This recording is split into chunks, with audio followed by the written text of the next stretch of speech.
We will continue our focus now on developments in Edo State. And now we're joined by Kasim Afegbua, who is the SA Media and Public Affairs to the Edo State Governor. Thank you for coming on this morning. Thank you very much, Chamberlain and Suleiman.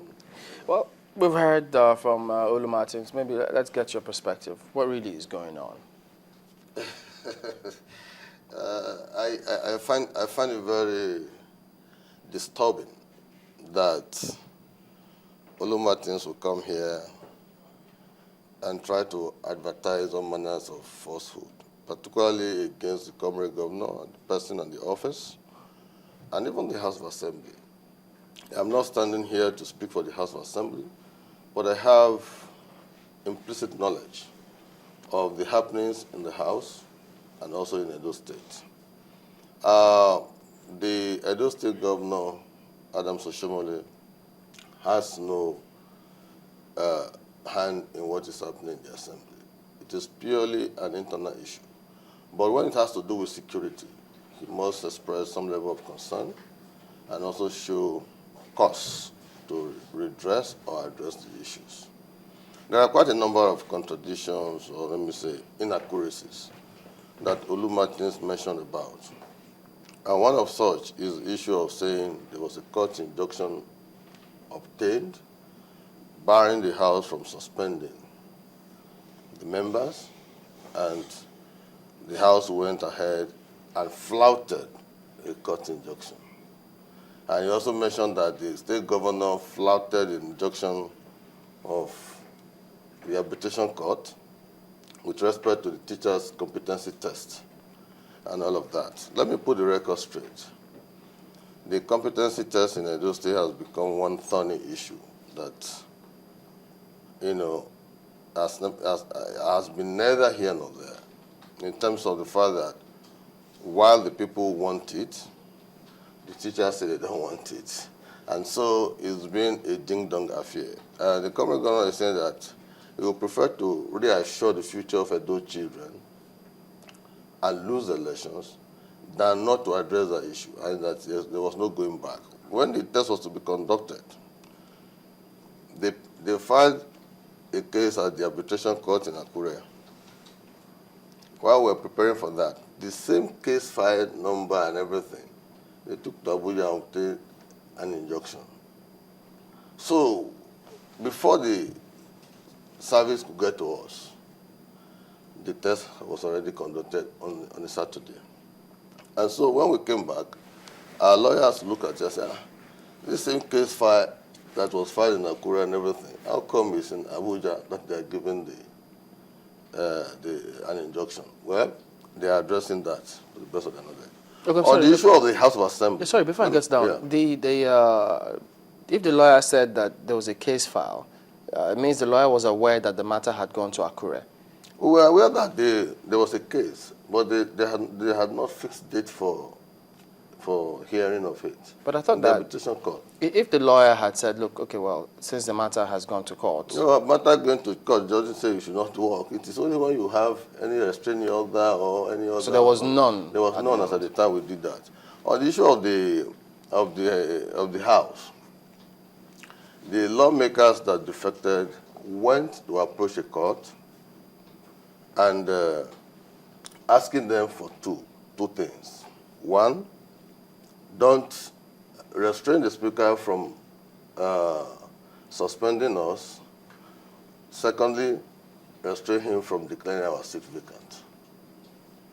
The court upheld one of the requests and said he cannot restrain the House from carrying out its own rules, its own orders, in terms of violations, misconduct, or otherwise. People can be suspended since it's already in the internal rules of the House. But their seat cannot be declared vacant. Their seat cannot be declared vacant. The Speaker has to suspend. That's what the judge said, Justice Liman. And so, on the strength of that, they were suspended. And of course, I've been seeing visuals and footages of all the crises that has followed. That's just about a summary of what's happening. But again, if you look at that issue that has happened in the House, we're trying to link it with what Olu Martins has said, and that's, in his words, official use of thugs by the government of Edo State. And, well, he said, well, it's a known fact that so many of the thugs in Edo State are in the employment or services of the state government. And he quoted the governor as saying that, well, he needed someone as vicious and as fierce as one of the thugs to help collect tax. That's very uncomplimentary. It's a statement that emanates, from a man who, to the best of my knowledge, is jobless.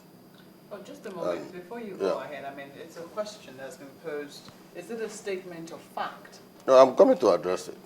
We want you to address it. Because, I find it very offensive. When he said the governor said somebody that he needed somebody who is fierce, who is this, who is that. Individuals can engage in their different, engagements, different indulgences and all of that. It is the responsibility of the state government to ensure that law and order is not broken, and also in partnership with the police. It is not a statement of fact that the governor recruits thugs and all of that. That is a statement of crass irresponsibility from Olu Martins. And you also recall he made reference to what happened at Imagoro Hall, where he said he alluded to the fact that some members of the civil societies were attacked by thugs hired by the state. You see, it is very easy for people to make allegations.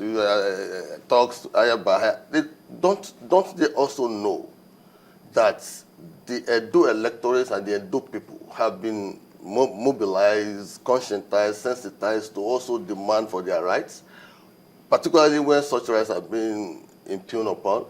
Every day, on a regular basis, we receive protesting youth at government house gate, coming to protest one thing or the other. It's either the chief of staff is addressing them or senior government official, or even the comrade governor himself. Because what the comrade governor said, his mantra is, let the people lead. He said he's going to demystify governance. You must create access of the people to see me. And I also interact with them. So there is a connection between the government and the people. And so when people see things happening and they take up certain actions, it is in realization of the fact that they were the one who gave the comrade governor mandate. So for someone to tell you are recruiting people, these are spontaneous actions based on their own information.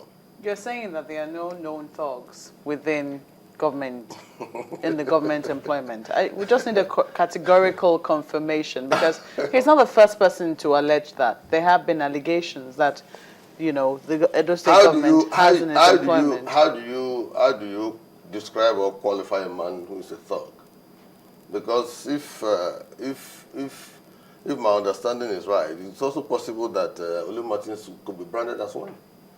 Because they also protest all the time. If people are protesting, if that is what you mean by thugs, then he also protests at times. So that makes him also a thug. Is in there? Well, I mean, you definitely, when we were talking about thugs, we're talking about people who are constantly harassing people, possibly people who are in cults, people who are known to bully people who carry arms against sometimes state agents, and just don't mean well for the general citizenry. Is it true that the Edo State government does business with this type of people? What kind of business? What kind of business are we going to be doing with people who will be carrying guns?